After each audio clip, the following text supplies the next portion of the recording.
കൊറട്ടോല ശിവ ഗാറുവും പിന്നെ Saif Ali ഗാറുവും Saif Ali Khan ഗാറുവും പിന്നെ നമ്മുടെ ജൂനിയർ NTR ഗാറുവും കൂടെ, പിന്നെ ജാൻവി കപൂറുണ്ട്, പിന്നെ എന്താ അയാളുടെ പേര് പ്രകാശ് രാജുണ്ട്, പിന്നെ തമിഴിൽ നിന്ന് കലയരസനുണ്ട്, പിന്നെ ഇവിടെ കേരളത്തിൽ നിന്ന് ഷൈൻ ടോം ചാക്കോ ഉണ്ട്.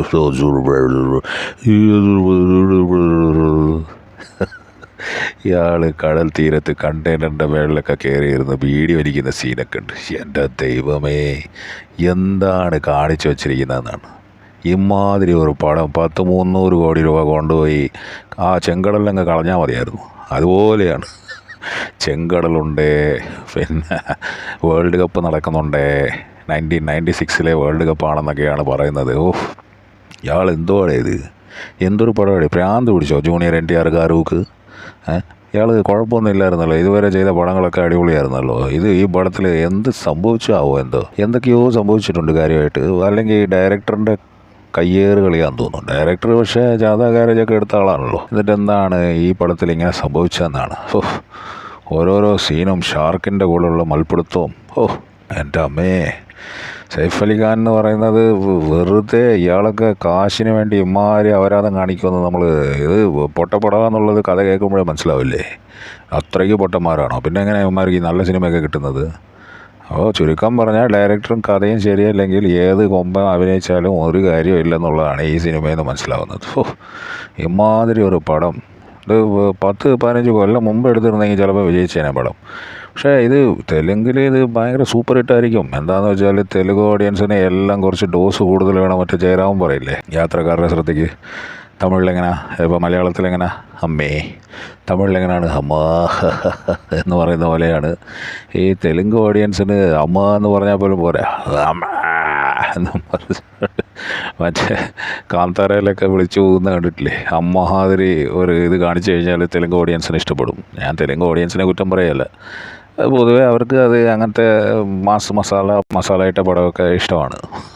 അതാണ് ഇത് പടത്തിൽ സംഭവിച്ചിരിക്കുന്നത്. ജാൻവി കപൂറൊക്കെ എന്തിനാ വന്നത്, എവിടെ പോയി, എപ്പോൾ വന്നു, എപ്പോൾ പോയി? ഇതിൽ ഏറ്റവും സഹിക്കാൻ പറ്റാത്തതെന്ന് പറഞ്ഞാൽ അപ്പനും NTR ഗാരു, മകനും NTR ഗാരു. പഴയ ലാലേട്ടൻ്റെ സിനിമയിൽ തന്നെ അത് കണ്ട് മടുത്താണ്. പിന്നെയാണ് നമുക്ക് ഇത് ഒരിക്കലും ദഹിക്കില്ല. അത് വേറെ ആരെങ്കിലും വെച്ചുകൂടെ ആ റോളിന്? പറ്റില്ല, സമ്മതിക്കില്ല.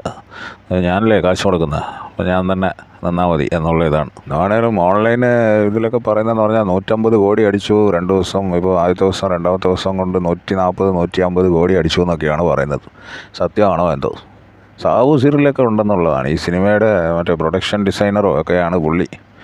എന്താ കാണിച്ചു വെച്ചിരിക്കുന്നത്? ചുമ്മാ ഒരു 2-3 സെറ്റ് ഇട്ട് 2-3 മറ്റേ കാർഡ്ബോർഡ് കൊണ്ട് കടലിൽ ഉള്ള സീനൊക്കെയാണ് ഭയങ്കരം. കടലിൽ ബോട്ടിൻ്റെ മേളിൽ കൂടെ ഒക്കെ ക്യാമറ പോകുന്നുണ്ട്. അത് കടലാണോ കായലാണോ അതോ മറ്റേ സ്വിമ്മിംഗ് പൂളാണോ എന്ന്, വെള്ളം എവിടെയോ ഉണ്ട്, ആൾക്കാരെവിടെയോ. VFX ഒക്കെ തകർത്തിട്ടുണ്ട്. 300 കോടി എന്തിനാണാവോ മേടിച്ചത്, അതാണ് എനിക്ക് മനസ്സിലാവാത്തത്. പിന്നെ കണ്ടെയ്നറിനെയൊക്കെയാണ് വലിച്ചുകൊണ്ട് പോകുന്നത്. എന്തൊക്കെയാണ് കാണിക്കുന്നത്? പിന്നെ ഷൈൻ ടോം ചാക്കോയുടെ കാര്യം ഞാൻ നേരത്തെ പറഞ്ഞല്ലോ, അയാളെ കണ്ടിട്ട് എനിക്ക് ചിരി നിർത്താൻ പറ്റിയില്ല. ഇയാൾ എന്തുവാണ് ഇവിടെ നിന്ന് മറ്റേ ബീഡി വലിക്കുന്ന എന്തുവാണേലും കാശൊക്കെ അത്യാവശ്യം കിട്ടി കാണും. നന്നായിരിക്കൂ. ആ പ്രൊഡ്യൂസറിൻ്റെ കാര്യമാണ് കഷ്ടം. പ്രൊഡ്യൂസർ ആരുടെ മോനാണോ എന്തോ, പാവം. അതാണേലും ഇനി ഒരിക്കലും ഈ ടീമിനെ കൊണ്ട്, ഇതിൽ സെക്കൻഡ് പാർട്ടാണ് വരാൻ പോകുന്നതെന്ന് പറയുന്നതാണ് സഹിക്കാൻ പറ്റാത്തത്. ദൈവമേ, സെക്കൻഡ് പാർട്ടിനെ എങ്ങനെ സഹിക്കുമെന്നാണ്. ആണെങ്കിലും സമ്മതിക്കണം. ഇതിൻ്റെ അപരാധത്തിൻ്റെ കാര്യത്തിൻ്റെ ഇടയിൽ ഞാൻ അനിരുദ്ധിൻ്റെ കാര്യം മറന്നുപോയി, അത് വിട്ടുപോയി. എന്തായിരുന്നു മ്യൂസിക്, എന്താ കാണിച്ചു വെച്ചത്?